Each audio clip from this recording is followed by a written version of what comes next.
അപ്പൊ ഗൈസ് നോക്കിയാ എന്തായാലും ഇവിടെ നിന്ന് ഇറങ്ങാണ്. ഇനി നേരെ ഗുരുവായൂർ എത്തിയിട്ട് കാണാം കേട്ടോ ഗൈസ്. അപ്പൊ നോക്കിയാ നമ്മള് വണ്ടി അവിടെ ഇട്ടിട്ടുള്ളത് ഗുരുവായൂർ എത്തി. ഇങ്ങനെ കുറെ നടക്കണം. നമ്മളിവിടെ വടക്കേ നടയിലാണ് എത്തുള്ളത്. തെക്കേ നട അല്ലേ? തെക്കേ നടക്ക് എത്തിയിട്ടുണ്ട്. കുറെ പോകണം കേട്ടോ. നമ്മള് പുറത്തുള്ള റൗണ്ട് റോഡിലാണ് എത്തുള്ളത്. ഇവിടുന്ന് കുറെ നടക്കണം അമ്പലത്തിക്ക്. അമ്പലത്തിൽ എത്തിയിട്ട് കാണാം ഗൈസ്. അപ്പൊ നമ്മളത് അമ്പലത്തിക്ക് എത്തിയില്ല. അമ്പലത്തിക്ക് എത്താൻ പോകണുള്ളൂ കേട്ടോ. അപ്പൊ നോക്കിയാ ഈ കാണുന്ന വരിയുണ്ട, ഇത് ഭക്ഷണത്തിനുള്ള വരിയാണ്. ഇത് നമ്മള് പുറത്തേക്ക്, അതായത് പുറത്തെ റൗണ്ട് ഉണ്ട്, ബസ്സൊക്കെ പോകുന്നുണ്ട്. അവിടെ നിന്നാണ്. ഇനി ഉള്ളിൽ വേറെ റൗണ്ട് ഉണ്ട്. എന്നിട്ടാണ് ഗുരുവായൂർ അമ്പലത്തേക്ക് കിടക്കാൻ പറ്റുള്ളൂ.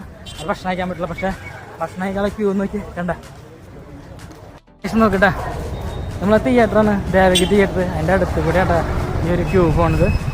നോക്കിയാൽ ആ വരുത് അങ്ങോട്ടാണ് പോകുന്നത്. ഭഗവാന്റെ അടുത്ത് ഇത് ഇങ്ങനെ പോകണം നമ്മൾ. അപ്പോൾ അവർ